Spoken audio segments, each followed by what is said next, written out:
Welcome to another edition of the channel's Mailbag.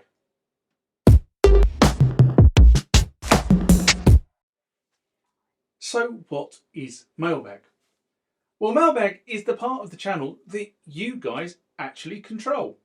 It's based on comments, questions, general feedback that you guys leave either on the YouTube channel, the website, or through one of my social media feeds. Mailbag contains what I think the answer is, what I think my view of the comment is, or sometimes, I just throw it out to the wider audience and say, what do you guys think? That's what Mailbag is. So let's get in to the first mailbag of this session. Remember, like, comment, subscribe to the channel. Go over to Instagram and follow me there. Go over to Facebook, follow me there. That's where the normal notices are. And consider becoming a Patreon.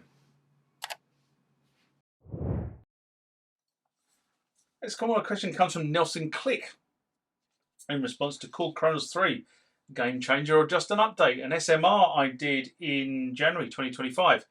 And Nelson writes, I downloaded the Korg Kronos 3 manual today just to see the nitty gritty of what it really can do. I don't own a Korg Kronos, of course, but at least I can study its functions.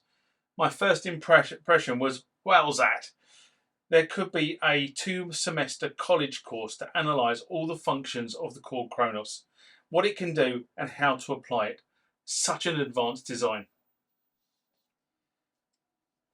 And to be fair, other manufacturers operating in this space, their products they've released to market are all the way more functional than the average musician will ever use. People like Jordan Rudess or Francis Capistrano look far deeper into the platform, and in the case of Jordan, make it work for his live performances. In the case of Francis, his educational sample pack series. But they tend to be far more functional than you actually need on the road. But then other people use different functions of the platform to do the things they need to do. Next question comes from Mr. Darley. This was in response to Korg Kronos 3, not an absolute game changer. CS80 not happening, but might be correct. Mailbag I did in June 2025. And Mr. Darley writes, yeah, the Kronos was actually a more realistic keyboard to actually make money on due to new, faster and cheaper computer hardware. Some feel the output sound was better on the Oasis, but I'd be willing to bet that's just because of the big price differential. It's a kind of the same argument with the original Montage versus the Modi X, where the Montage is supposed to have superior audio parts, and no one has ever proven that this is actually true. It's another try to make you feel you get more than something, proving that you feel you get more than something, some extra controls and more FM polyphony for over double the price and a much better keyboard. And the Kronos actually have better polyphony than the Oasis, despite the two hilarious DSP chips that are used in the Oasis. And that's the same each time Korg brings out a new instrument based on the Oasis tech. They earn more money because the price format ratio just gets better each time they make something based on newer hardware. Korg nearly went belly up because of the cost of the Oasis project developed if Yamaha hadn't saved them. I would agree. I would have liked to, if they kept the better quality faders and LED lights, balanced XLR outputs, and some also wanted the tiltable screen. But they did everything to get the price down, which was into a more acceptable range, and that's what they did, and that's how the Korg Kronos was marketed. Now, I'm not going to comment on the comments because you made a whole raft of fairly sensible comments there. The only thing I am going to pitch in on is the kind of comment about Yamaha ownership. Now, Yamaha did invest in Korg during the mid-80s, which allowed Korg to develop the workstation line. And if they hadn't invested, I dare say we would never have seen the Korg M1.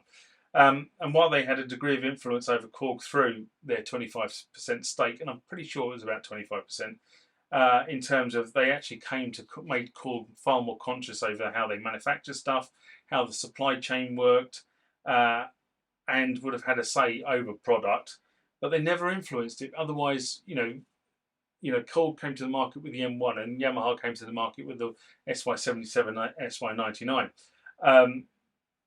and they, I believe, had divested their stake in Korg by 2001.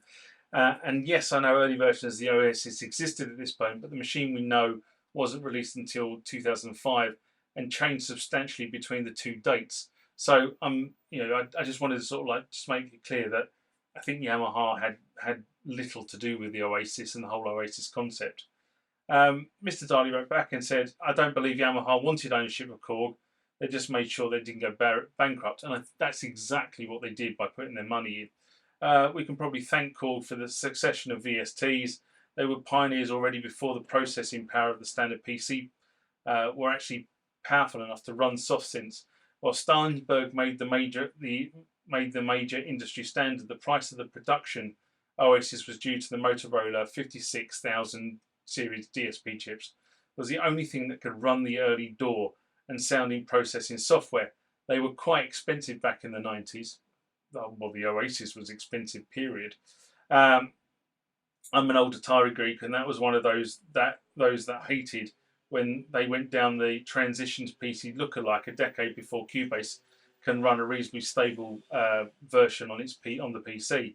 And Atari almost had a system out with the 6840 Motorola 5600 could have run a real DAW over 10 years ahead when it became able to run on a standard PC. But that really is another story. Things started to take off when multi-core CPUs became a thing around 2000 that slowly killed the need for dedicated DSP chips.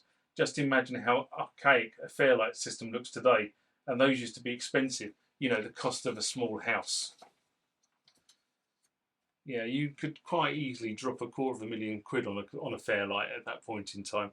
It kind of started relatively reasonable for the sort of base unit, but by the time you added in all the bits that you actually needed to make it work, you could quite easily be up to $250,000. Anyway, there's a series of videos on the Fairlight by a guy called Chris Blythe. If you come across him, he's a lunatic who lives in California. I think he does some sort of he works in sort of the video editing industry. Anyway, he did a series of videos about building a Fairlight CMS 3 from spare parts. But that is kind of digress from this. But if you haven't seen the Chris Blythe videos, go look him up. He's a true lunatic. Because why would you do that? And he's just taken on a new project, funny enough, to build the Fairlight digital mixing desk. That's in its infancy in terms of videos on YouTube at the moment. But there you go. Now, as you say, the quality of the Korg Oasis built to achieve a goal just made it far too expensive, and that was right. I mean, I picked my Oasis up for a really good amount of money, but these things brand new and that's not fully loaded. We're about £8,500 in the UK, so seriously expensive. Now, the other thing is, I also have said this many times on the channel because of where I was in my life at the time. I kind of missed the Atari and Amiga music experience, as I was kind of, I said unhappily married, but thinking about it, probably was before I was unhappily married.